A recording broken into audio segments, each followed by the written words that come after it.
Javante Tank Davis. Let Shakur Stevenson. Devin Haney know y'all ain't built like that, bro.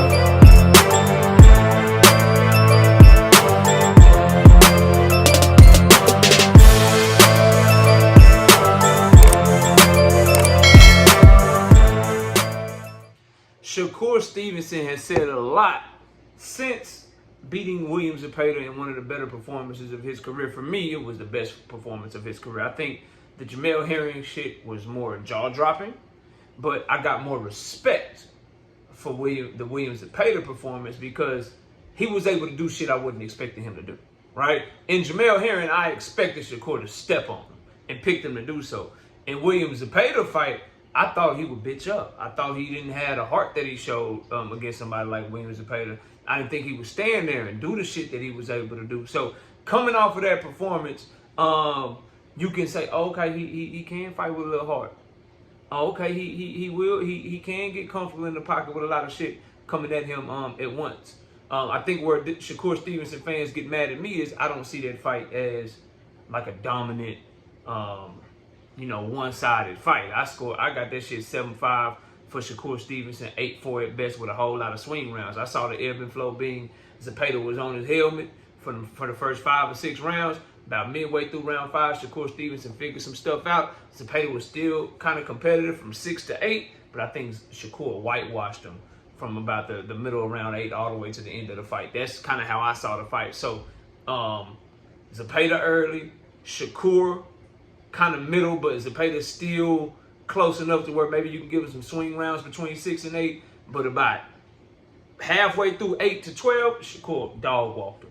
Did him dirty. Very close competitive fight. I think that's the only difference that I have with Shakur fans, and y'all can do what y'all want with that. But anyway, since that performance, bro, he said a lot. One of the things he said, he was asked about, and this was over on not Club Shay Shay. What's the other one they do? Shannon Sharp. They do the Nightcap. Over there on Nightcap, they asked him about like his weight class or whatever, and like moving up, fight names at 140. And he said, yo, I fight the right names at 140, but I'm a small 135 pounder. I'm looking to stay at 135. But you've also heard him go back and forth with Conor Benn, talking about fighting Conor Benn at 147. And so just saying a bunch of different stuff. So you don't know what he's truly willing to do or what he truly wants to do. In my opinion, a couple of things. He called himself a small 135. I call cap on that. You can look at Shakur Stevenson and clearly see that he's walking around between 150 and 155, bro. That ain't no huge 135. He ain't walking around 160, 165, cutting 30, 35 pounds to make weight. But Shakur Stevenson cut about 15, 20 pounds to make weight, bro. Like, he ain't like, they were talking about, like, comparing him to Floyd, like, because Floyd walk around, like, 151, 152, make 147. He, like, 5 pounds away from his fight weight when he finally got to the tail end of his career and he was fighting at 147 on a regular basis. Right? Shakur ain't there yet. He ain't no itty-bitty lightweight where he walking around 140 to 145, cutting 5 to 10 pounds to make 135 pounds. That man cutting about 15, 20 pounds to make weight. So I found that funny, but Shannon Sharp and Ocho Cinco, they don't know no better. But one thing he said is that he wants to stay at 135 and he want to be one of the greatest lightweights of all time. I ain't got no problem with that. I have no problem with that. I got more of a problem with I go to 140 for the right fights. I'll fight Conor Benn at 147, but I don't really want Devin Haney at 147. Those are the things I have a problem with. Wanting to stay at lightweight, to be the greatest lightweight of all time, I'm on board with that because that's going to put you up against my guy because everything in the lightweight division run through Javante Tank Davis, and he's done growing. He may end his career at 140 with like a Team Alifu Telefimu fight or something like that. That'll be a big name. That's really the only big name at 140, or you can probably catch him doing a catch weight rematch with a Ryan Garcia one day, or him and Devin finally meeting at like 144, 145 or something like that for a huge mega fight or something. But the Shakur fight is the one right now, right? And it's good to hear Shakur say, nah, I'm 135. That's why I'm looking to stay. Good, because that's the fight I want to see you in the most. Now, I will say, bro, I'm going to be following this closely, and I told Shakur fans this, and y'all can do whatever y'all want with this information. He said he's staying around in 135. He made his list. He's checking it twice. He wants Tank. He wants Roach. He wants Andy Cruz. His team should already be exploring those options right now. Nothing is stopping him. Hey, are y'all still fighting Lamont Roach Tank team? Nah, we ain't fighting Lamont Roach. Blah, blah, blah, whatever. All right, cool. Can we negotiate a fight? Yes, we can negotiate a fight. Or no, we can't negotiate a fight. Then you take your head back to social media like you run and do everything else. And you be like, yo, I tried to reach out to Tank team and they ain't even say nothing. You know, they ain't even say nothing. They don't want no smoke.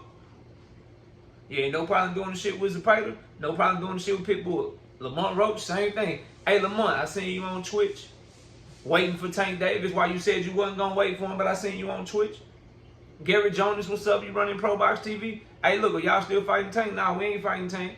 Tank ducked us. I bet y'all still trying to get it popping and have your team work on that shit right now. Or if they both say, yeah, we still fighting, try to see if both teams be willing to negotiate a fight with you getting the winner of the fight. Hey, Lamont, if you beat Tank, can we agree to fight next? Hey, Tank, if you beat Lamont, can we agree to fight next? That man said he would do any and everything to get the Tank Davis fight. I want to see him stand on that, bro. Turkey Al-Sheikh is saying this man already told him he's coming back to him next year. Turkey can't guarantee you a Tank fight. You'd have to sign to Turkey and hope Turkey can get PBC Tank Davis to come over there and fight. You have to sign to Turkey and hope that Turkey can get Gary Jonas to send Lamont Roach over their way to come fight you. As a free agent, what's the point of being a free agent if you don't go work on the shit that you claim you want? That's like an NBA player becoming a free agent and then they really want to go to one team, but they sign to another team and then try to get that team to trade them to the team that they really wanted. Why don't you just go to the team you really wanted in the first place? You're a free agent. Yeah, I think that's the best analogy I've ever come up with to explain why I be having an issue with these free agents, bro. Yeah, that's like an NBA player. Like, yo, I want to play for the Lakers. I'm a free agent. I want to play for the Lakers. You gonna sign to the Lakers directly? You gonna see what they talking about? Nah, bro. I'm gonna go to the Clippers first, and then I'm gonna try to get the Clippers to trade me to the Lakers, so I can end up on the Lakers. They gonna be like, bro, why don't you just go to the Lakers? Same thing here. I want Tank Davis if I'm Shakur Stevenson. I want Lamont Roach if I'm Shakur Stevenson. I want Andy Cruz if I'm Shakur Stevenson. Cool. Then go directly to the source of the people who can get you those fights and try to work out those fights. Anything else is you going to a whole nother team hoping they can trade you and get you to the destination that you want. And that is after you said you're going to do everything you can to get what you want. So that's the expectation. I ain't got a lot of people like, oh, he don't want to go to 140. Oh, he want. I don't care nothing about. I like him saying I'm at 135. I'm staying at 135. I want to be one of the greatest lightweights of all time. Cause we all want to see Tank versus Shakur, right? Right? We all want to see that fight, right? We all want to see Shakur versus the winner of Tank and Lamont, right? You could throw Raymond Muratalla in there. You could throw Abdullah Mason in there, but I honestly think Raymond Muratalla is one of these dudes, like, name ain't big. Like, Tank and Shakur is the fight right now in the lightweight division. I think Abdullah is probably going to win this belt off Sam Noakes, maybe have one more fight at 135 to build his name in a homecoming fight, and he's going to be up there to 140. And I think somebody like Shakur Stevenson is going to stay at 135 for as long as he can until Abdullah Mason get to 147. Then he might come to 140. Dude's going to be scattering like roaches trying to get away from Abdullah Mason. I guarantee you that, bro. But anyway, y'all let me know what y'all think. Comment below, smash the like, sub to the channel. I appreciate y'all watching the video. Peace! Gervonta Tank Davis. Let Shakur Stevenson. Devin Haney know.